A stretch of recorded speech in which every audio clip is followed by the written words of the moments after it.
당신은 은퇴 후의 삶을 어떻게 상상해 보셨나요? 평온한 시골집에서의 여유로운 아침, 사랑하는 가족과의 따뜻한 시간, 또는 오래 꿈꿔왔던 여행을 떠나는 모습. 하지만 현실은 그렇게 낭만적이지 않을지도 모릅니다. 50대, 60대에 접어든 우리는 이제 막 은퇴를 준비하거나 이미 은퇴의 문턱에 서 있습니다. 그런데 막상 현실과 마주하니 생각지도 못했던 문제들이 쏟아집니다. 은퇴 후 안정적이라고 믿었던 국민연금은 내게 충분한가? 라는 불안함을 안기고 계속 오르는 물가는 우리의 기대를 비웃듯 예산을 압박합니다. 하루아침에 모든 것이 바뀌는 충격, 은퇴 후 소득 없이도 삶이 지속될 수 있을까 하는 고민, 그리고 이 모든 문제의 시작이 국민연금이라는 사실에 얼마나 공감하실까요? 우리가 안전망이라고 믿었던 국민연금, 과연 우리가 꿈꿔왔던 노후를 지켜줄 수 있을까요? 지금 이 순간, 이 질문을 던지지 않으면 너무 늦어질 수 있습니다. 60년 대생의 꿈꿔왔던 노후가 산산조각 날 가능성, 진실을 파헤치다. 은퇴 후에도 삶은 계속됩니다. 그렇다면 문제는 어떻게 그 삶을 유지할 수 있느냐죠.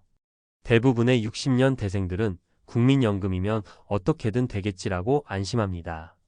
하지만 그 믿음이 얼마나 위험한지 아시나요? 이 글을 끝까지 읽고 나면 국민연금에만 기대는 게 얼마나 허술한 계획인지 알게 되실 겁니다. 이제 현실적인 이야기와 설득력 있는 사례를 통해 이 문제를 풀어보겠습니다. 국민연금만으로는 턱없이 부족한 노후 자금. 먼저 현실부터 짚어봅시다. 현재 국민연금을 받는 노인 세대는 평균적으로 월 60만 원에서 70만 원 정도를 수령합니다. 일부는 이 정도면 괜찮다라고 생각할지 모르지만 이 금액이 실제 생활비와 얼마나 차이가 나는지 아실까요? 사례 1월 70만 원, 생활비에는 한참 모자란 현실. 서울에서 자녀들을 출가시킨 62세의 어씨 이야기를 해볼게요. 그는 국민연금으로 월 72만 원을 받습니다. 하지만 한 달 생활비를 계산해보니 집세 없이도 150만 원이 기본으로 들더라고요. 공과금, 식비, 약값, 그리고 교통비까지 다 합쳐보면 그 금액은 기본 중의 기본입니다. 부족한 돈은 아르바이트로 메꾸고 있지만 60대 중반이 넘어서도 일해야 한다는 사실이 심리적으로 큰 압박으로 다가온다고 합니다. 국민연금은 한 사람당 평균적으로 전체 생활비의 절반도 채우지 못합니다. 그렇다면 그 나머지는 어디서 마련해야 할까요? 은퇴 이후의 비용, 계속 늘어나는 고정 지출. 은퇴하면 돈 쓸 일이 줄어들 거라는 건 착각입니다. 특히 의료비와 주거비는 은퇴 후에도 오히려 증가하는 경향이 있죠. 사례 2 건강 문제로 깨지는 은퇴 자금. 65세의 B씨는 은퇴 전까지만 해도 건강에 자신이 있었어요. 하지만 2년 전부터 혈압약과 관절염 약을 꾸준히 먹기 시작하면서 매달 약값과 병원비로만 20만 원 가까이 들어갑니다. 여기에 비급여 항목으로 들어가는 검사비까지 더하면 가끔은 한 달에 40만 원이 넘어가는 경우도 있죠. 은퇴 전에 이런 비용을 미리 예상했더라면 더 준비했을 텐데 지금은 국민연금만으로는 감당할 수 없어서 예금을 깎아 쓰고 있는 상황입니다. 이처럼 건강 문제는 은퇴 이후 누구에게나 발생할 수 있는 예상치 못한 리스크입니다. 국민연금으로는 이런 돌발 비용을 충당하기 어렵다는 점을 기억해야 합니다. 물가 상승으로 국민연금의 실질가치 감소. 또 다른 문제는 물가 상승입니다. 국민연금은 매년 조금씩 오르긴 하지만 물가 상승률을 따라잡기엔 부족합니다. 지금은 괜찮아 보여도 5년, 10년 후에는 현재의 연금액이 실질적으로 훨씬 적게 느껴질 겁니다. 사례 3 물가 상승으로 고통받는 70대 C씨의 경험. 70대 중반인 C씨는 15년 전 은퇴했을 때 국민연금과 약간의 퇴직금으로 충분히 생활할 수 있다고 생각했습니다. 당시 월 60만 원으로도 기본 생활비를 해결할 수 있었죠.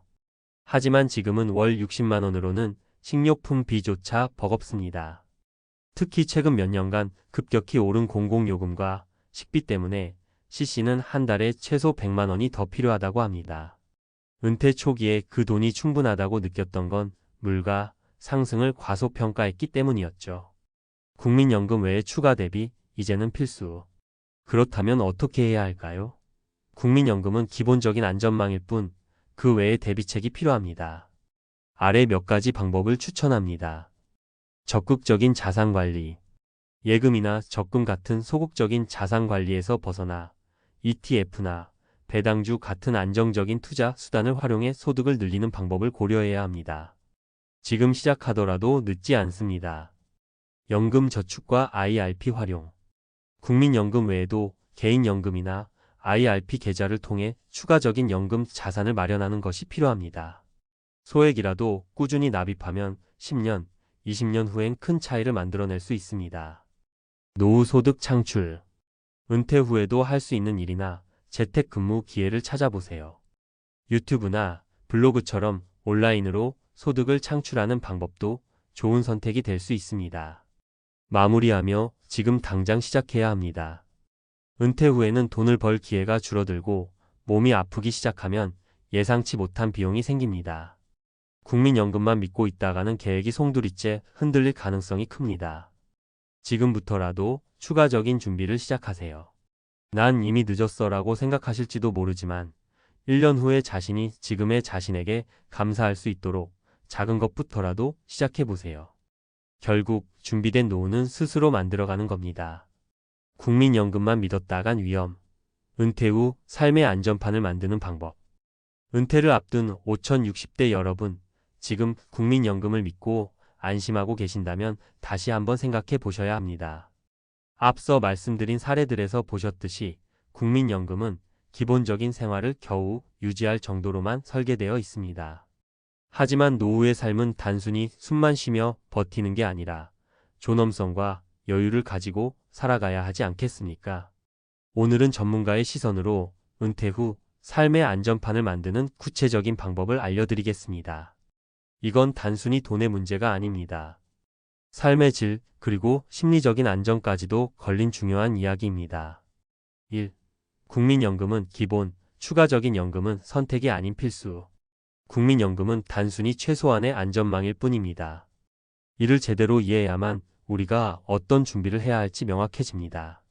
현재 대부분의 60년 대생들이 국민연금을 포함한 퇴직연금, 그리고 개인연금을 함께 준비하고 있지 않은 경우가 많습니다. 이 세 가지가 조화를 이룰 때만이 안정적인 노후가 가능합니다. 실천 방법. 연금 저축계좌와 IRP 연금 저축이나 개인형 퇴직연금 IRP에 소액이라도 꾸준히 저축하세요. 월 10만 원부터 시작해도 됩니다. 세액 공제 혜택까지 받을 수 있어 실제 부담이 크지 않습니다. 배당형 자산 투자, 고배당 ETF나 배당 주식으로 소득을 늘리는 것도 방법입니다.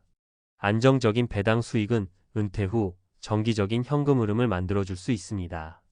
전문가의 조언. 은퇴 후의 소득 공백을 줄이는 가장 현실적인 방법은 국민연금 외에 추가적인 연금 자산을 확보하는 것입니다. 특히 연금 저축과 IRP는 노후의 든든한 두 축이 될 수 있습니다. 2. 은퇴 후에도 꾸준한 소득 창출이 필요하다.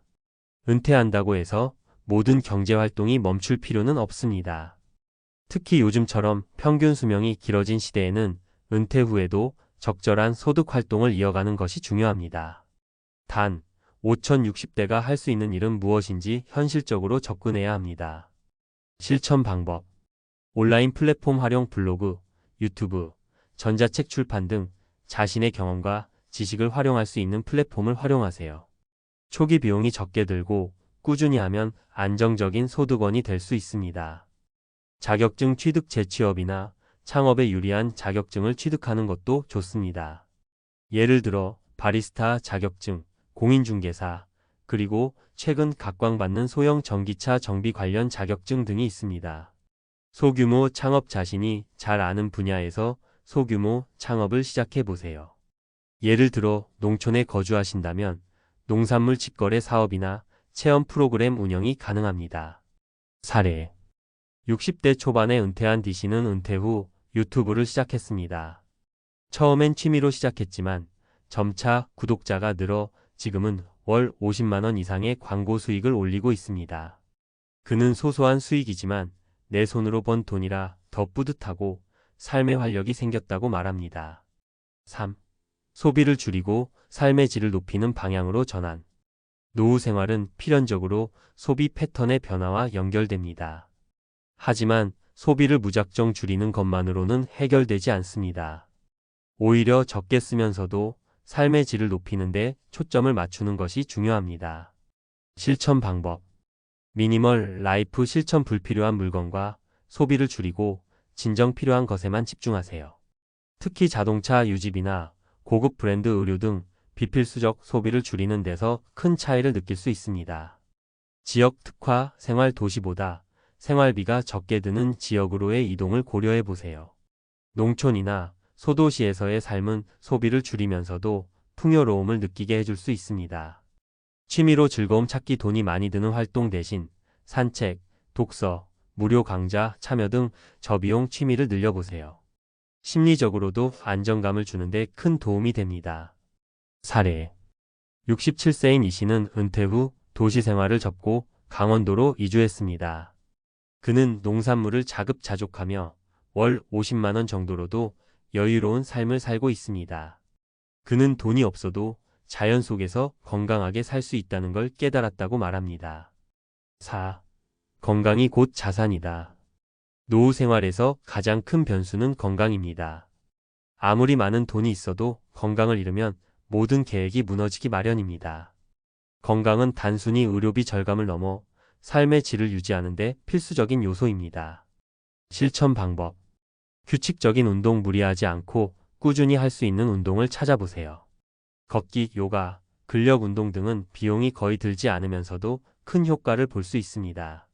식습관 개선. 가공식품과 당분 섭취를 줄이고 신선한 채소와 단백질 위주의 식단을 유지하세요. 정기검진. 작은 병도 초기에 발견하면 비용과 건강 부담을 크게 줄일 수 있습니다. 정기적인 건강검진을 생활화하세요. 전문가의 조언. 건강은 최고의 자산입니다. 노후에는 병원을 덜 찾는 것 자체가 경제적 여유를 만들어줍니다. 운동과 건강관리는 은퇴 준비의 가장 중요한 축입니다. 마무리하며 국민연금은 안전판일 뿐 삶의 전부는 아닙니다. 은퇴 후의 삶은 국민연금이라는 안전판 위에서 만들어가는 것입니다.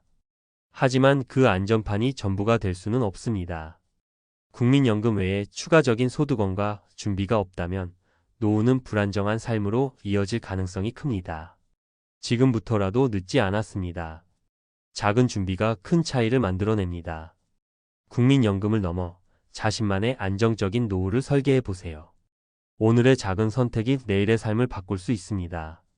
당신의 노후는 스스로 만드는 것입니다.